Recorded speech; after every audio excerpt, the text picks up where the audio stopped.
আজকে চলুন আমাদের এই চেনা পৃথিবীকে একটু অন্য চোখে দেখি। একদম মহাকাশের বিশালতা থেকে শুরু করে পৃথিবীর গণগণে কেন্দ্র পর্যন্ত একটা দারুণ সফরে বের হওয়া যাক। আর এই পুরো যাত্রায় আমাদের গাইড হিসেবে কাজ করবে এই অসাধারণ অধ্যয়ন সামগ্রী। তো এই সফরের একটা রোডম্যাপ তো লাগবে, তাই না? দেখুন, প্রথমে আমরা জানব আমাদের মহাজাগতিক পরিমণ্ডল সম্পর্কে। তারপর সোজা চলে যাব পৃথিবীর কেন্দ্রের দিকে, দেখব এর পৃষ্ঠটা কতটা গতিময়। আর শেষে জানব আমাদের চারপাশের বাতাস আর জলের আবরণ নিয়ে। তাহলে আর দেরি কেন, চলুন শুরু করা যাক। সবার আগে চলুন একদম জুম আউট করে দেখি এই যে বিশাল মহাবিশ্ব, এখানে আমাদের ঠিকানাটা আসলে কোথায়। আমাদের সৌরজগতের এই পরিবারটাকে এক ঝলকে দেখে নেওয়া যাক। দেখুন, বুধ থেকে শুরু করে শনি পর্যন্ত গ্রহগুলোর মধ্যে কি দারুণ সব পার্থক্য।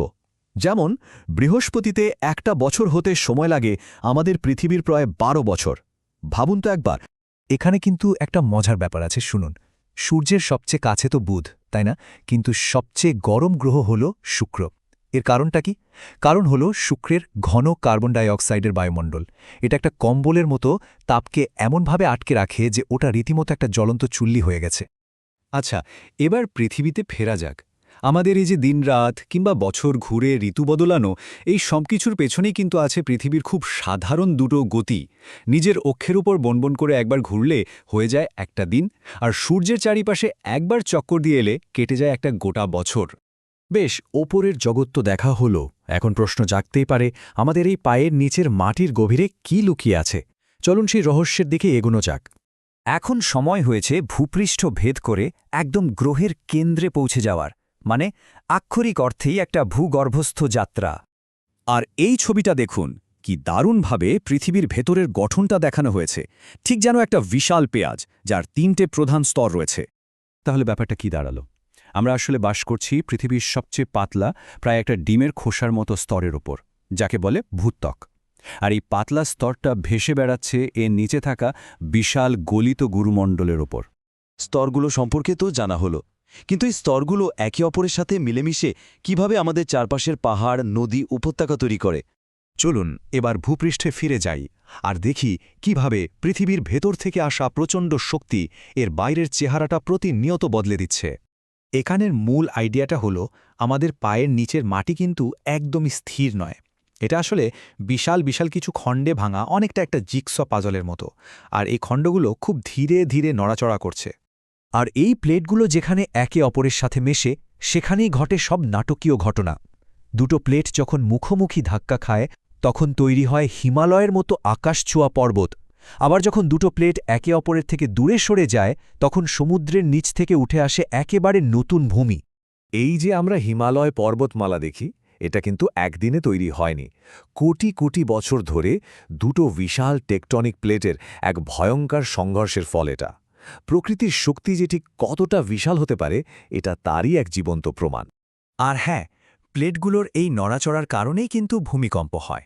জানেন কি, বিশ্বের প্রায় ৯০% ভূমিকম্পই হয় প্রশান্ত মহাসাগরের চারপাশে রিং অফ ফায়ার নামে পরিচিত এই ভয়ঙ্কর সুন্দর জায়গাটিতে। আচ্ছা, মাটি বা কঠিন ভূমি নিয়ে তো অনেক কথা হলো, এবার একটু নজর ফেরানো যাক সেই জিনিসগুলোর দিকে যা ছাড়া জীবন অসম্ভব: বাতাস আর জল।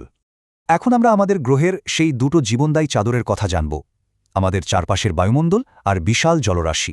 একটা মজার ব্যাপার কি জানেন? আমরা যে বাতাসে শ্বাস নিই, তার বেশিরভাগটাই কিন্তু অক্সিজেন নয়। প্রায় ৭৮% হল নাইট্রোজেন। আমাদের বেঁচে থাকার জন্য যে অক্সিজেনটা লাগে, সেটা আছে মাত্র ২১%-এর কাছাকাছি। আমাদের মাথার উপরের এই আকাশটা কিন্তু একটা মাত্র স্তর নয়, এর মোট ৫টা আলাদা আলাদা লেয়ার আছে। একদম নিচের স্তরে মেঘ জমে, বৃষ্টি হয়। তার উপরে স্তরে আছে ওজোন লেয়ার, যা আমাদের সূর্যের ক্ষতিকর রশ্মি থেকে বাঁচায়। আরও উপরে গেলে মহাকাশ থেকে আসা উল্কাপিণ্ড পুড়ে ছাই হয়ে যায়। ভাবুন, প্রত্যেকটা স্তরেরই কি অসাধারণ সব কাজ। বায়ুমণ্ডলের পর এবার আসা যাক জলের কথায়। পৃথিবীকে যে কেন নীল গ্রহ বলা হয়, এই একটা সংখ্যাই তার প্রমাণ। আমাদের এই গ্রহের প্রায় ৭১%ই ঢাকা পড়ে আছে জলে। আর যখন এই বিশাল জলরাশি আর বায়ুমণ্ডল একসঙ্গে মেশে, তখনই তৈরি হতে পারে ঘূর্ণিঝড়ের মতো ভয়ঙ্কর এক প্রাকৃতিক শক্তি। এর জন্য দরকার হয় উষ্ণ সমুদ্র, যার তাপমাত্রা হতে হবে কমপক্ষে ২৭ ডিগ্রি সেলসিয়াস।